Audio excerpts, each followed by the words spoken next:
Saya Andri, saya founder dan CEO dari PriceArea.com. Sedikit background tentang PriceArea sendiri. PriceArea ini adalah search engine ya, untuk e-commerce. Saya bangun PriceArea 4 tahun yang lalu, tahun 2010, dan baru bulan lalu baru saya jual ke perusahaan Korea dari Korea Selatan. Sedikit, ini saya cuma siapin cuma sebentar banget sih, paling cuma 10 slide, paling juga 10-15 menit sih. Saya pengen sedikit sharing-sharing apa sih yang saya sudah alamin ya selama 4 tahun ngebangun PriceArea. Tapi sebelumnya juga memang pengalaman saya sih sebetulnya di luar PriceArea saya sudah kurang lebih 14 tahun di dunia startup. Saya membangun startup sudah 4 kali, 3 kali gagal. Ini yang keempatnya, dan akhirnya yang keempat ini bisa dibilang ya berhasil lah. Itu mencapai impian saya gitu. Jadi sedikit background, belum. Sedikit background tentang saya, saya dulu sekolah di Amerika. Saya sekolahnya double major, computer science sama computer animation. 2003 yang lalu saya balik ke Indonesia. Lalu memang saya memutuskan saya memang harus balik ke Indonesia ya, karena memang keluarga di sini. Tujuan utama itu adalah keluarga, dan tujuan kedua karena alasannya itu karena saya pengen bangun perusahaan sendiri. Saya ingin menjadi entrepreneur, saya ingin menjadi pengusaha gitu. Jadi modal dari apa yang saya belajar dulu di sekolah di Amerika, saya buka perusahaan pertama saya, yaitu perusahaan design house, namanya Arctic. Saya bikin logo, bikin kartu nama, bikin brosur gitu kan. Tapi itu cukup oke, cukup berjalan sampai sekitar 7 tahun. Tapi memang karena ada kendala krisis dan memang dari pengalaman saya yang kurang bisa juga, karena saya belum punya pengalaman mendirikan perusahaan. Jadi jatuh bangun salah sini, manajemen salah, akhirnya saya tutup di tahun 2007. Lalu dari situ saya coba berusaha lagi, coba mikir kira-kira journey apa lagi berikutnya, perusahaan berikutnya. Jadi internet startup pertama saya itu adalah Etorial.com. Etorial.com ini adalah singkatan dari advertising dan tutorial. Itu memang saya bikin saya ngambil dari, karena saya juga sudah di dunia advertising ya, dunia desain. Jadi saya pengen coba masuk ke dunia internet dengan membangun sebuah portal komunitas untuk perusahaan-perusahaan, orang-orang iklan sama orang-orang marketing gitu. Jadi lalu Etorial sempat diliput di Metro TV. Waktu itu juga memang salah satu, masih jarang ya portal-portal ya, paling Detik, waktu itu Kompas gitu. Jadi tapi akhirnya saya tutup juga Etorial, karena saya merasa Etorial itu tidak bisa grow ya, tidak bisa scale. Alasannya karena marketnya terlalu kecil, terlalu niche. Waktu itu perusahaan advertising di Indonesia kurang lebih ada sekitar 200. Jadi kalau saya hitung-hitung, kalau misalnya di satu perusahaan itu ada 20 orang-orang kreatif dan orang-orang advertising, itu berarti target market saya hanya sekitar 4.000 lebih. Jadi terlalu kecil, scale-nya juga susah, terlalu niche. Lalu proyek kedua saya coba terjun ke dunia e-commerce. Saya bikin ceklagi.com. Sempat berjalan selama 2 tahun.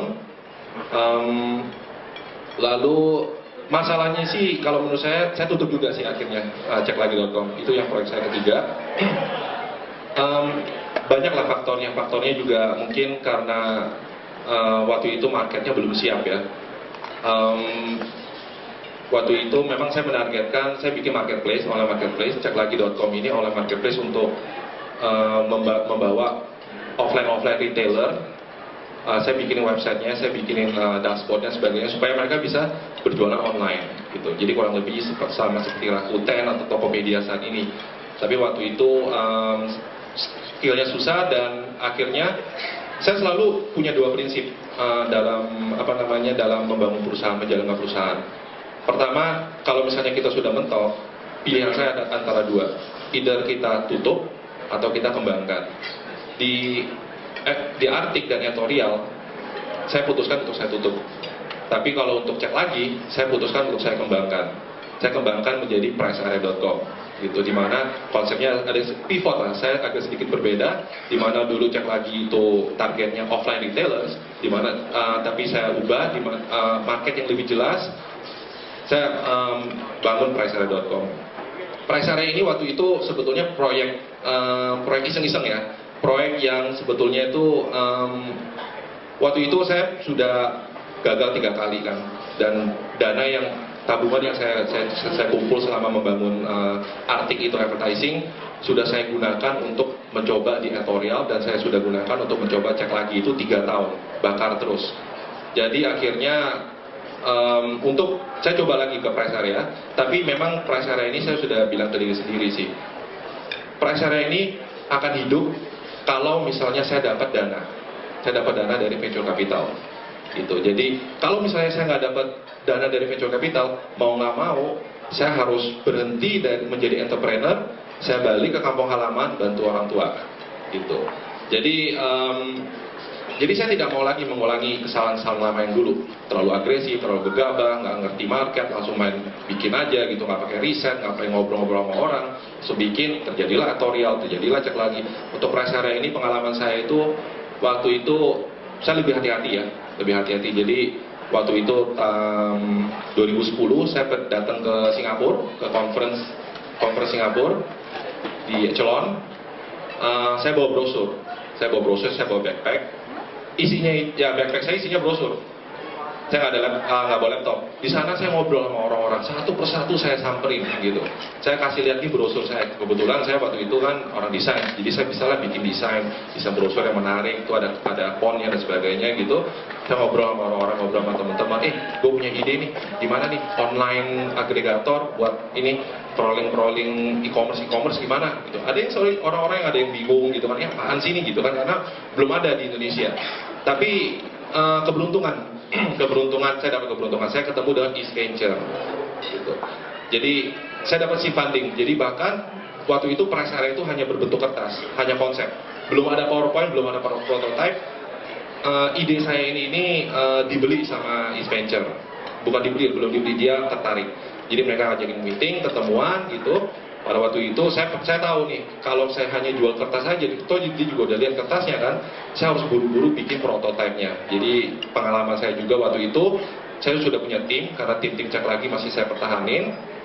Dalam kurang lebih 24 jam, kita bikin prototipenya Pricearea. Waktu itu, produk pertama kali yang kita bisa search adalah iPad. Waktu itu 2010 iPad baru booming, jadi pada saat saya demonya itu, saya demoin iPad. Besoknya ketemu lagi dengan tim East Ventures 5 orang, dan kita ngomong tentang rencana-rencana perusahaannya. Akhirnya deal, sepakat, mereka setuju untuk kasih seed funding. Itu pertama kali pengalaman saya, di mana semangat dan keyakinannya itu tim-tim juga bangun lagi. Tadinya kita juga udah mulai goyang ya gitu. Oke, mulai. Oke. Ini seharusnya ada animasinya, mungkin PowerPoint-nya nggak jalan. Jadi intinya itu, kalau menurut saya ngejalanin startup itu susah-susah gampang. Gampangnya apa? Gampang itu hanya punya 4 checklist aja, yaitu entrepreneurial mindset, fokus di satu KPI, melakukan test dan improve, lalu fokus di growth aja. Tapi itu gampangnya, cuma ada 4 kok, nggak banyak kalau menurut saya. Susahnya gimana? Susahnya itu bagaimana cara kita memaintainnya ini. Benar-benar 4 ini. Sebetulnya sih ini nothing new ya.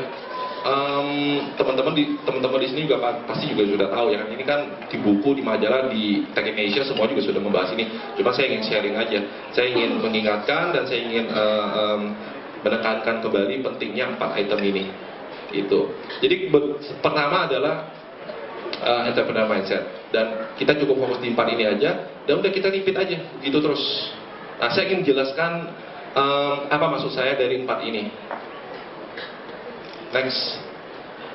Oke, pertama adalah kalau menurut saya entrepreneurship itu memang berdasarkan sebuah persistensi dan konsistensi, endurance dan konsistensi yang jangka panjang.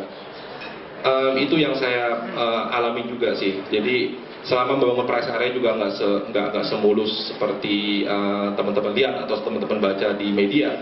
Itu ada up and down, ada di mana tuh suatu ketika Google karena kan kita kan sangat mengandalkan organic SEO.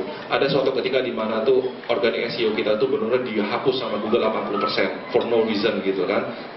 Adalah masa-masa krisisnya dan ada masa-masa up and down, ada masa-masa di mana kita mentok dan nggak ada jawabannya. Tapi kalau menurut saya sih ujung-ujungnya itu kalau kita konsisten dan persisten, semuanya akan berjalan dengan baik dan kita akan ketemu solusinya.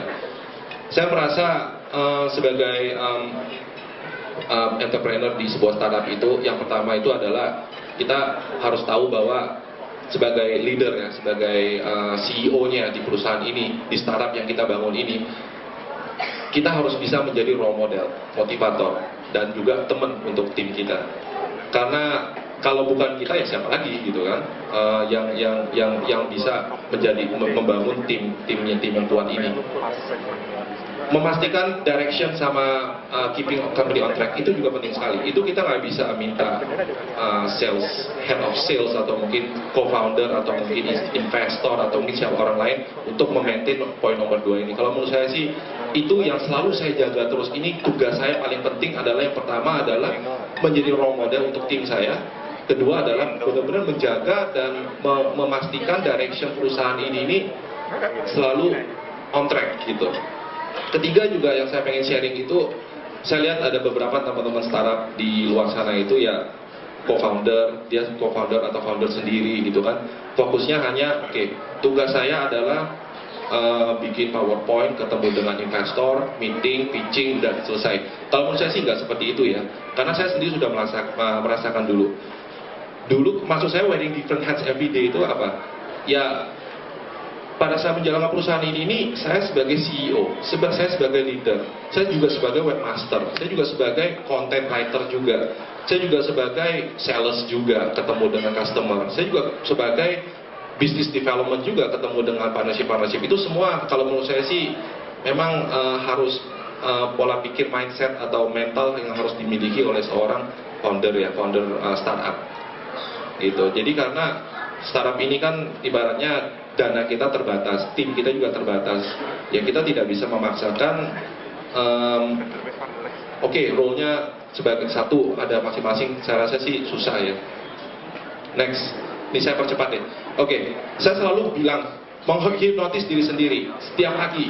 You are an awesome CEO. Biarpun saya nggak dibilang ya di luar sana masih banyak CEO yang lebih jago, bahkan mungkin kompetitor saya CEO-nya lebih jago, ada seorang entrepreneur yang lebih hebat dari saya, tapi saya selalu kasih tahu ke diri sendiri setiap hari, setiap pagi, setiap saat, lu tuh awesome gitu.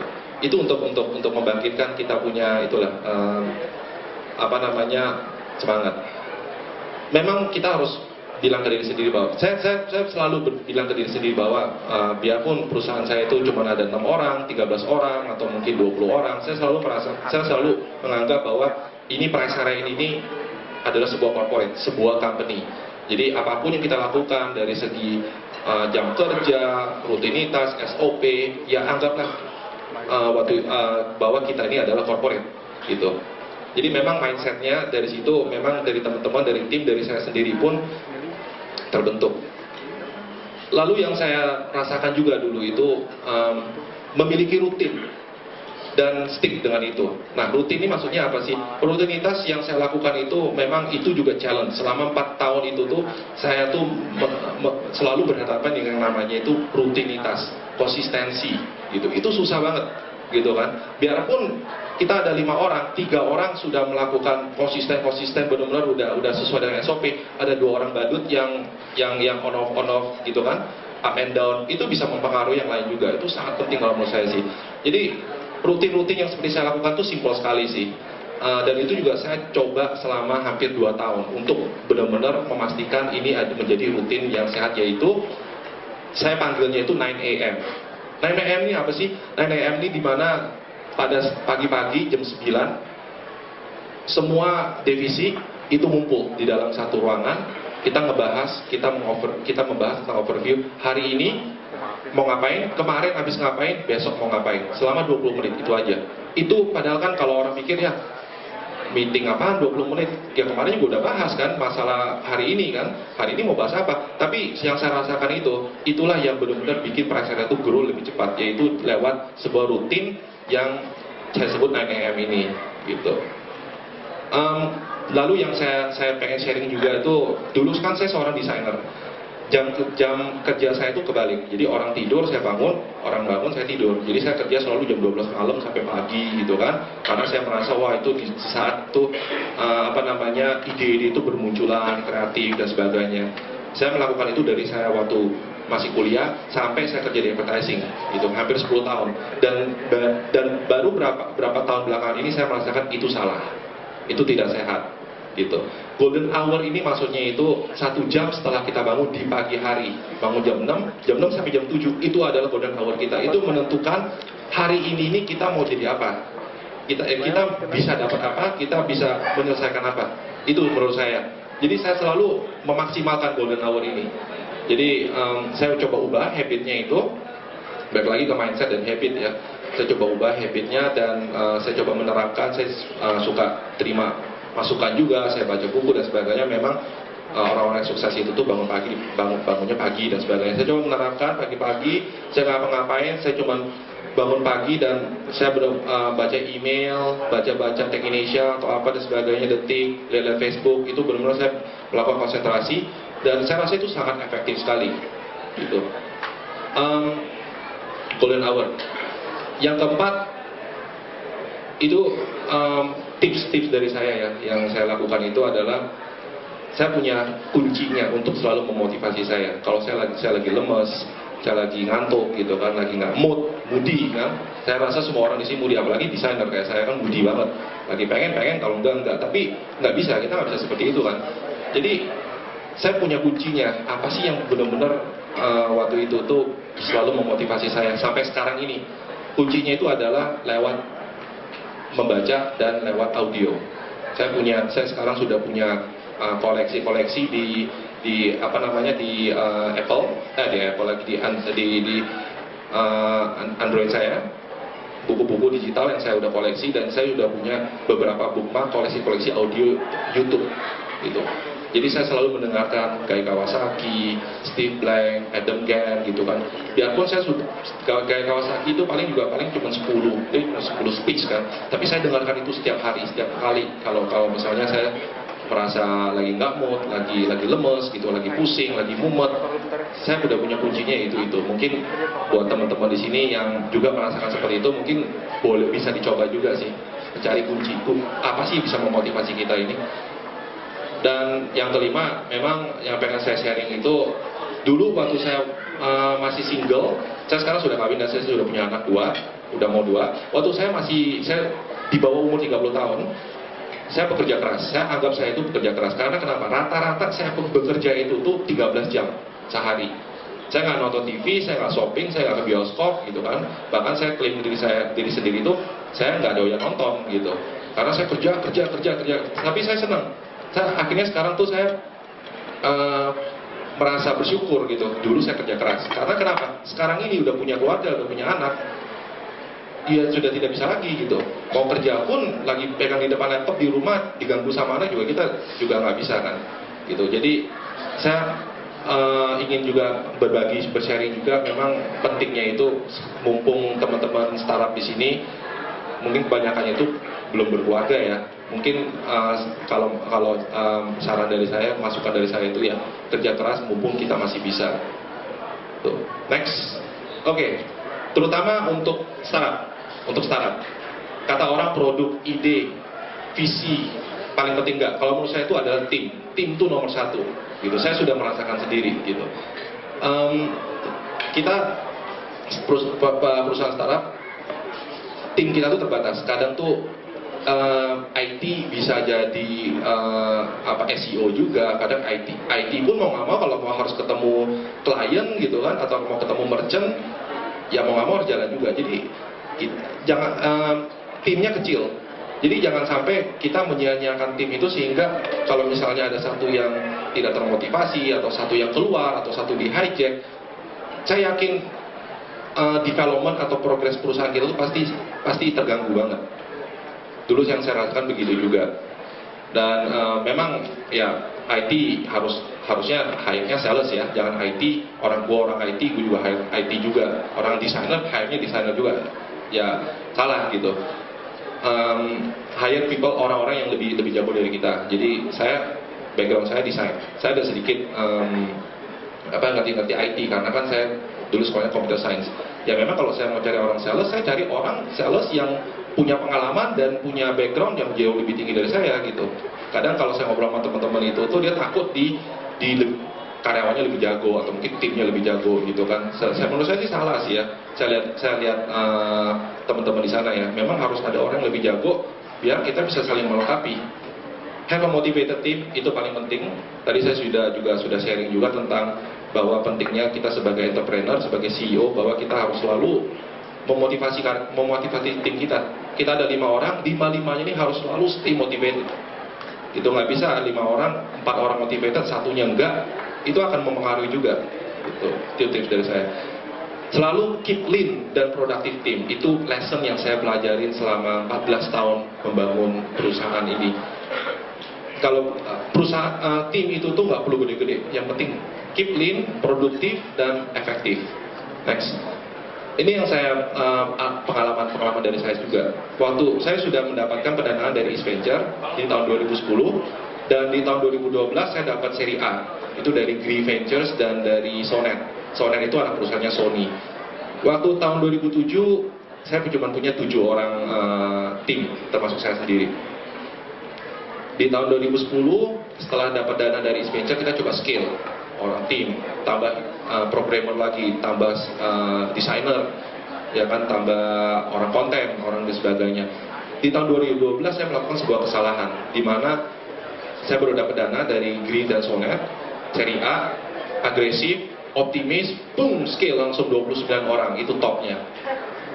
Dan dari situ saya merasakan, untungnya itu tuh cepat saya nyadarinnya. Dan itu juga berkat dari masukan-masukan dari partner-partner dari Gree yang menyarankan, mereka juga kasih bacaan, kasih itu buku, dan akhirnya itu sekarang kita lagi slim, dan sampai saat ini Price Area punya 16 tim dan semuanya solid.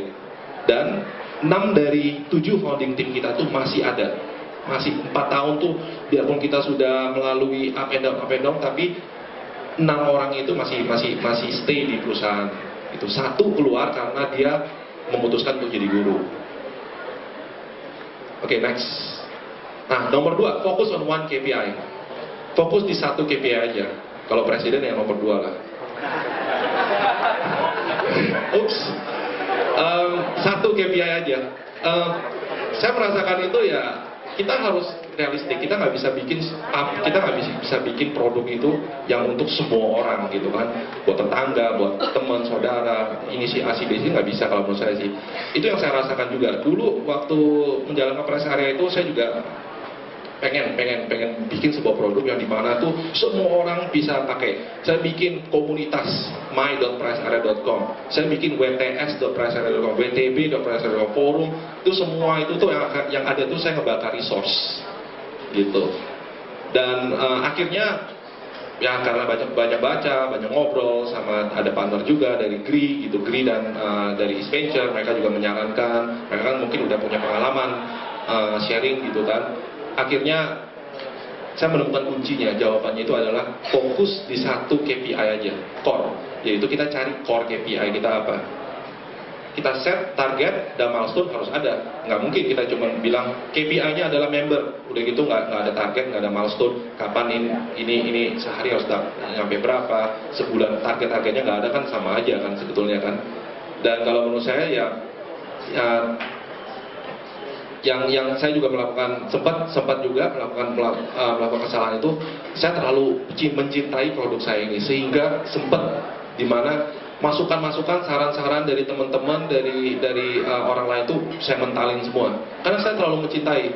Dari situ saya belajar, oh nggak boleh nih, saya boleh percaya, have confident, tapi jangan terlalu sampai fall in love sama produk saya, karena kalau saya udah fall in love ya ibaratnya udah gelap gitu. Itu pengalaman saya sih. Next, oke. Ngomong tentang KPI, core KPI, saya kan satu KPI ya. presiden nomor 2 aja. Core KPI itu bisa banyak sub KPI. Contoh misalnya saat ini price area sedang KPI utamanya itu adalah increase visitor. Increase visitor pun banyak cabang juga yang harus kita lakukan, nggak cuma increase visitor ya udah SEM aja, AdWords enggak.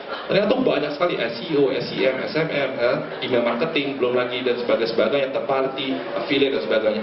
Dari sini masing-masing pun ada item-item yang pusing juga. Jadi satu KPI aja itu sebetulnya udah pusing segini sih. Gitu. Apalagi jadi mau nggak mau sih memang dilema juga, member atau traffic atau revenue ya, tiga-tiganya sama-sama penting, yang mana nih gitu kan. Tetap kalau menurut saya sih harus pilih satu KPI aja sih. Next.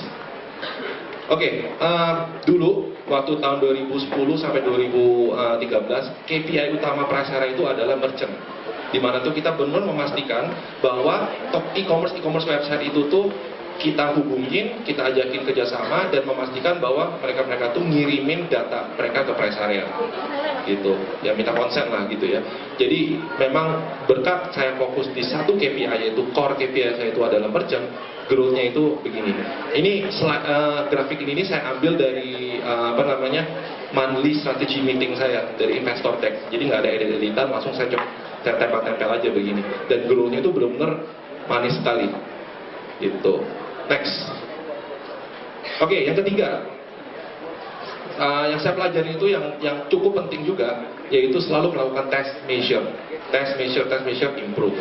improve lagi gitu.